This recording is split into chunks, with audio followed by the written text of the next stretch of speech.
What is up, you guys? Welcome back to another podcast. My name is Jessica, your host of A Stronger You, where I help you expand your mind so you can become a stronger version of yourselves. And today, my friends, we have a special guest, Marissa. Yes. I'm so happy to be here. Thank you for having me. I'm so happy that we got to do this. Yes. How we met. It's crazy. It's crazy. So, I would say circa 2014, 2015, maybe.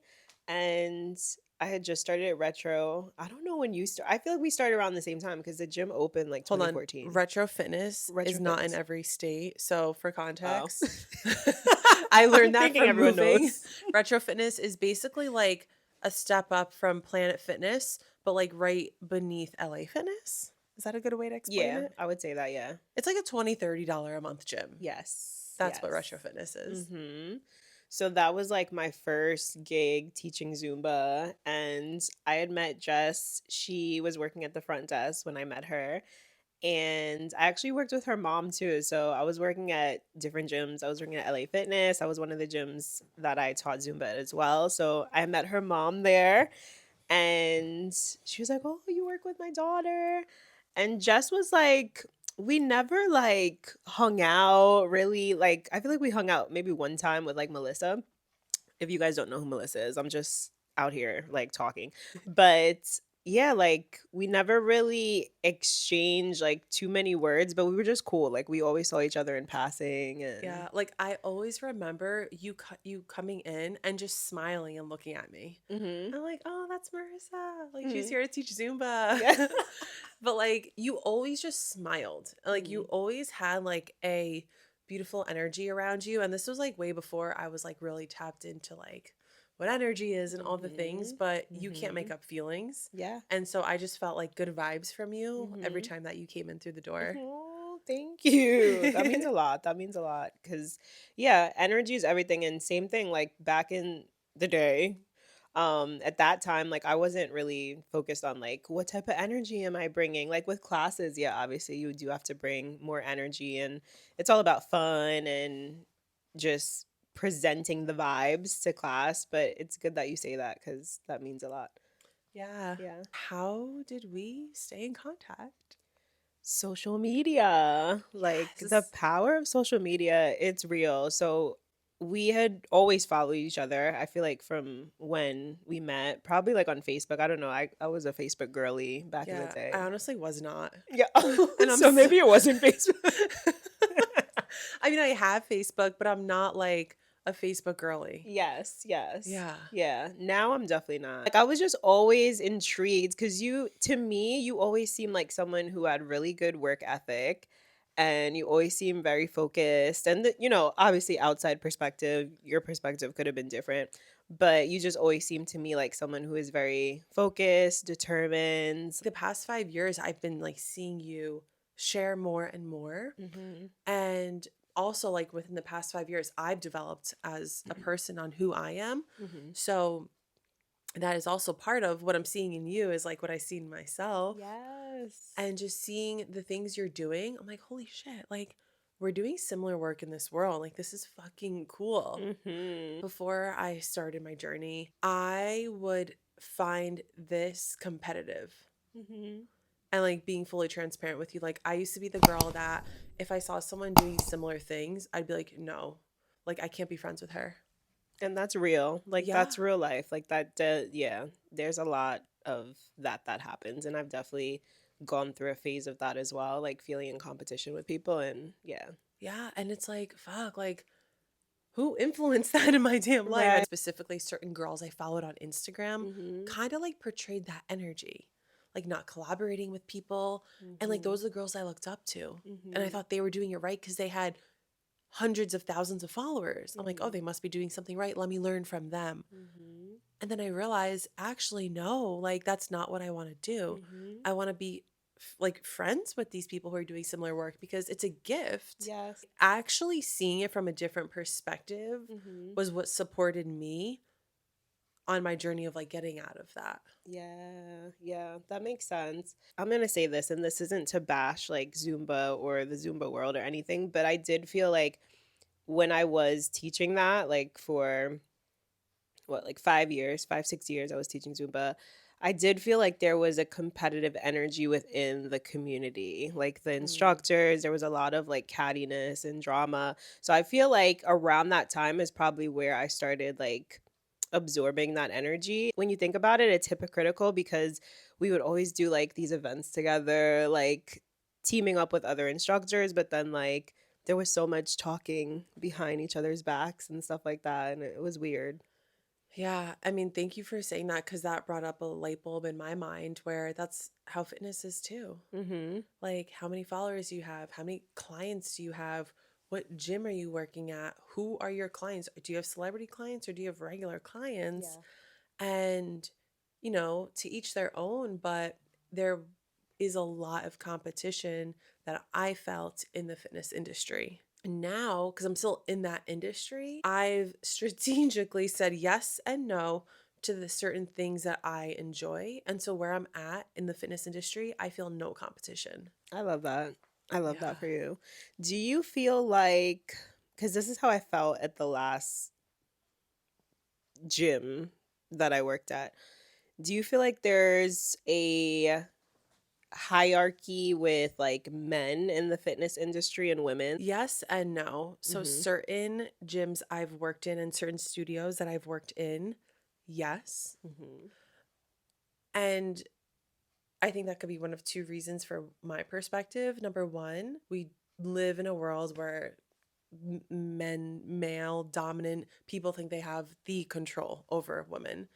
And so that's that. And I feel like a lot of y'all know what I'm talking about, which is bullshit because us women are creators. Like we are what birth life. But that's a whole nother subject, a whole nother podcast. And then I also feel like because at least in the group fitness industry, I feel like there's more women. And so when there's a male, Mm-hmm. they get all the attention. They get like most of the attention, like, oh my gosh, there's a Agreed. man. Agreed.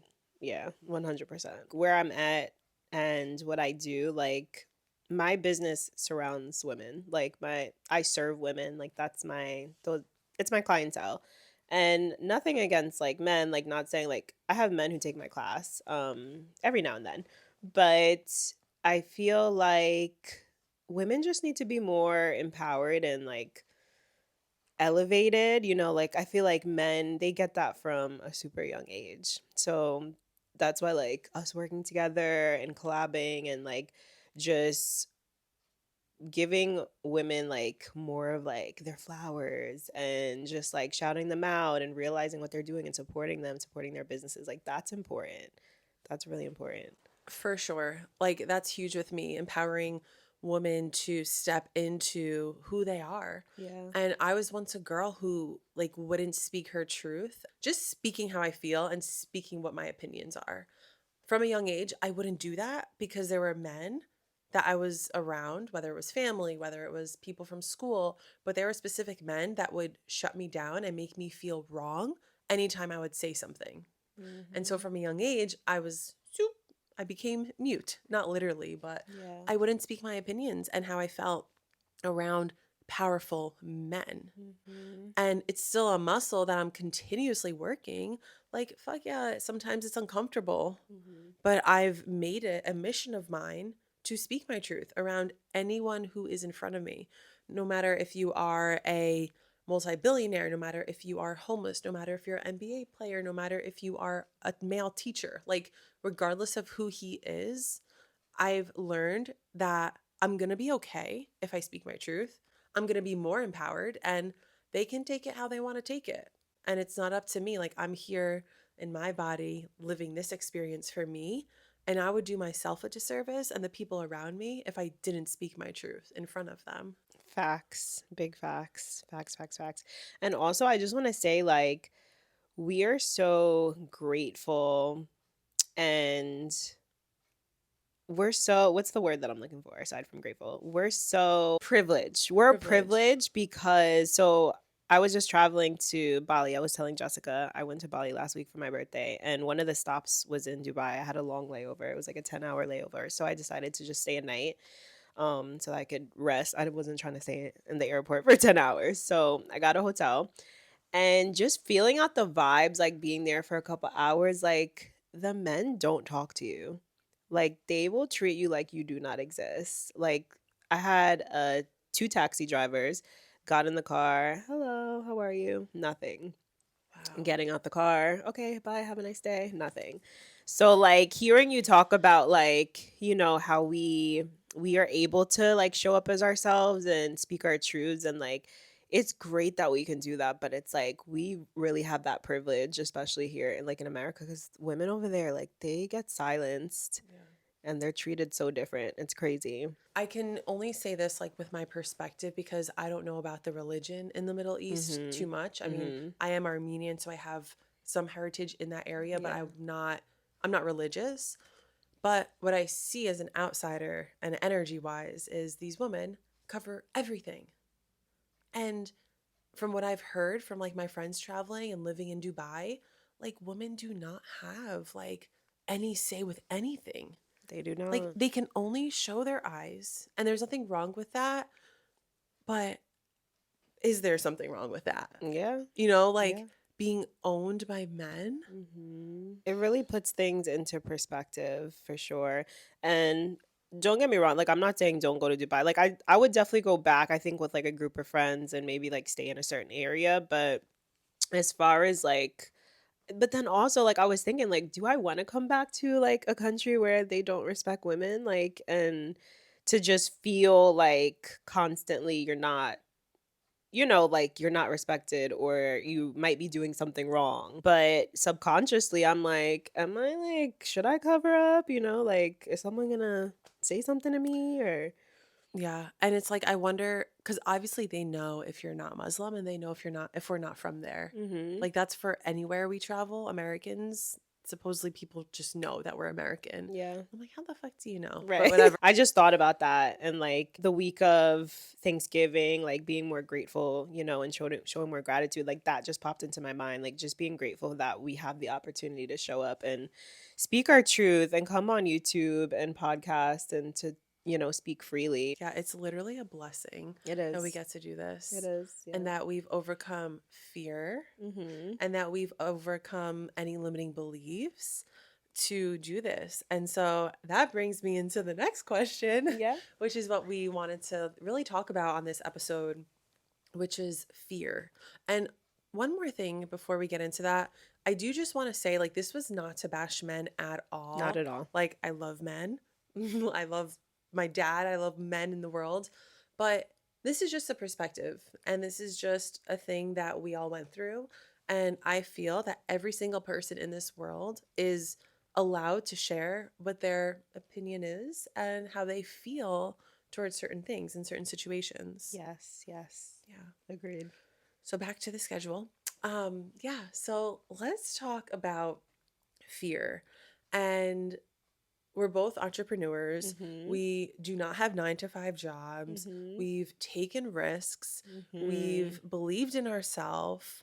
We've crushed limiting beliefs because those are a real thing. Yeah. Everyone in this world has them, Still crushing them. still crushing Yeah. them. And so, my question to you is how have you overcome fear and how do you continue to work that muscle? It's a good question. Uh, I would say definitely just a lot of internal work, reading books about people's lives who have also overcome fear, people who have come from nothing, people who have gotten out of situations that they thought they couldn't overcome. We could be very caught up in our lives and thinking that what we have or what we're going through is so hard, right? And then when you shift it and you see other people like freaking Oprah, like there's so many people who have climbed to where they are from really nowhere, but with determination and overcoming fear and ignoring, the doubts. A lot of people will put their doubts onto you.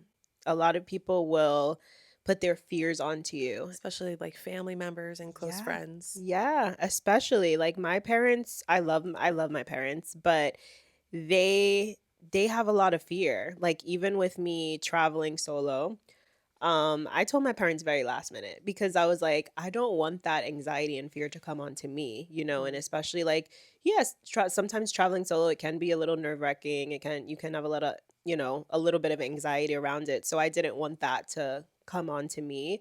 But yeah, with family for sure. Like I remember growing up and wanting to pursue musical theater after high school, like because that's what my focus was in high school. And then that's what I wanted to do for college. And my mom was like, I don't think, that's a great path. Like, you're not really going to make money. Like, that's not, you're going to be a starving artist. All those limiting beliefs Mm. that I'm pretty sure like a lot of people do believe, especially the generation. With generations come different beliefs.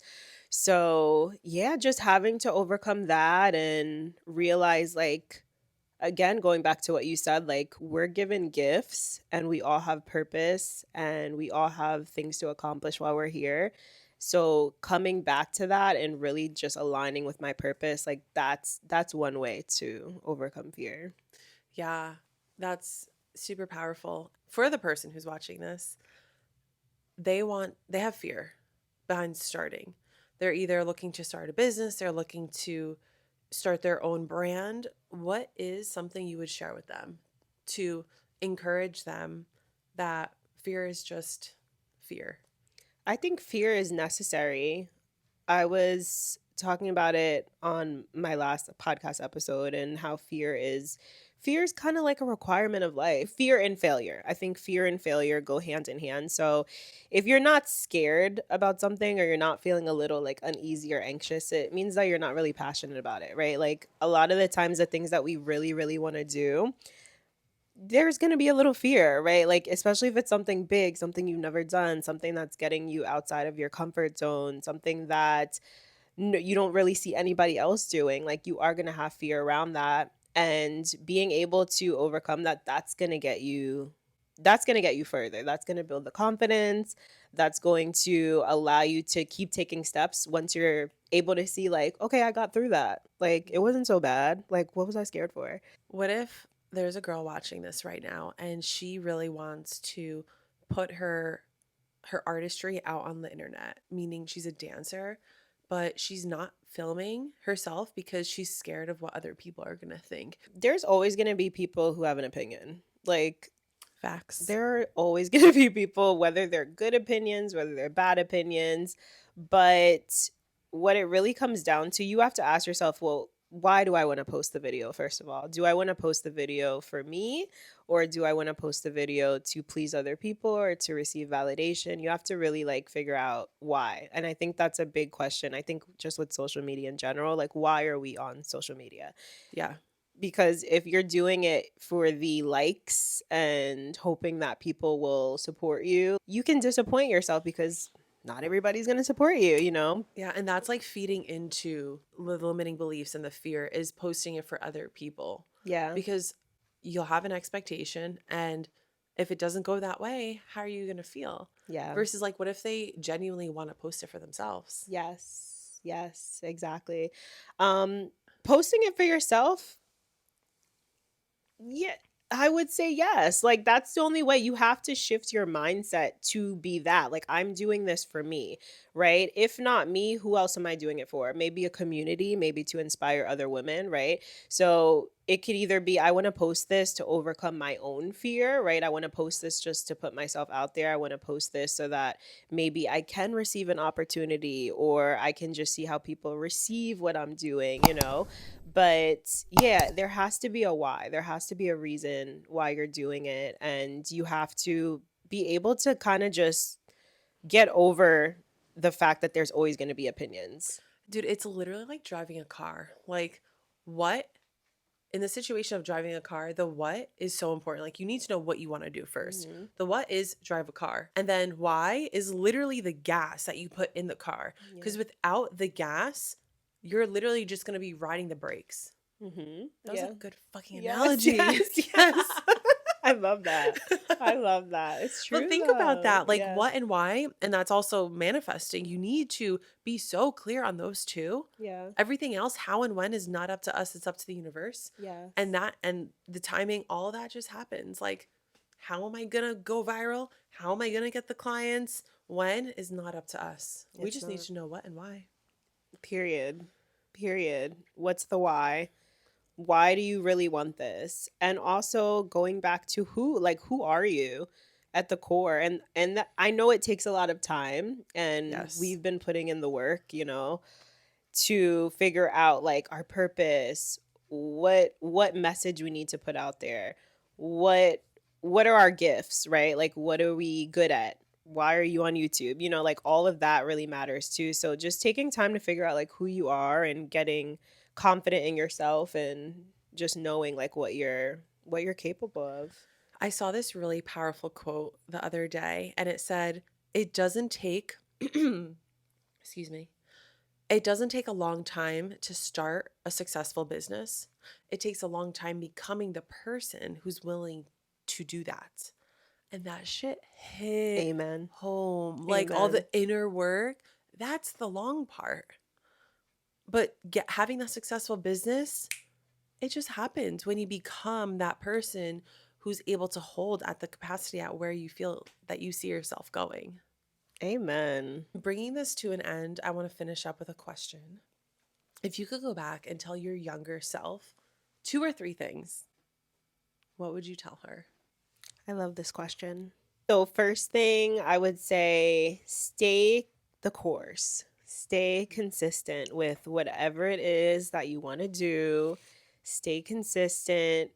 Like, there's going to be times where you really want to give up and you don't see the results that you want. And that's fine. Like, that's part of it. But staying consistent is where you start to see the changes. What else? It was two. Three. Three. Ooh. You got three things you get to tell your younger self. How amazing. Hmm. Two, I would say less friends is better. Popularity is it's cool when you're young and maybe like high school, college, whatever, but like sometimes having like a really intimate special group of people that you really mess with, like that's better. Like quality friendships over quantity. Quality over quantity Hmm. Yeah. with everything, honestly, but especially Amen. friendships. Third thing, get over yourself. Can I curse Mm. on here? Oh, yeah. Get over your bullshit. Have this conversation with myself on the daily, right? Like sometimes you do things that aren't great or you kind of disappointed yourself in a way, whether it's a small disappointment or a big disappointment, and just being able to get over that and not get stuck on that, but being like, okay, well, I did this and it is what it is, honestly. Like, I'm going to move on from it and I'm going to do better next time. Like, that's been my motto this year. Mm. Don't be upset, just do better. Yeah, because you can't go back. You can only move forward. And all that stuff, all that shit it's just lessons. Like any failure, any wrong turn, it's all meant to be. Wow. So stay consistent, quality over quantity. Get over your Shit. bullshit. Thank you guys so much for listening. Please check out Marissa on all of her socials. I'm going to link it here on the screen, put it in the show notes. So my Instagram is @RissFitKitty, RISSFIT Kitty. Yes. If you want to learn how to dance, if you want to learn how to build your confidence, she's your girl. And she does many other things. She has her own podcast, Let's Yes. Be Real, which is Yes. what we're about to record right after this. So Mhm. head over to her channel if you want to hear more of this conversation. What are we going to talk about on that one? We're talking about determination and work ethic. Yes, I love that. Thank you so much for watching, and I'll see you in the next episode. Peace.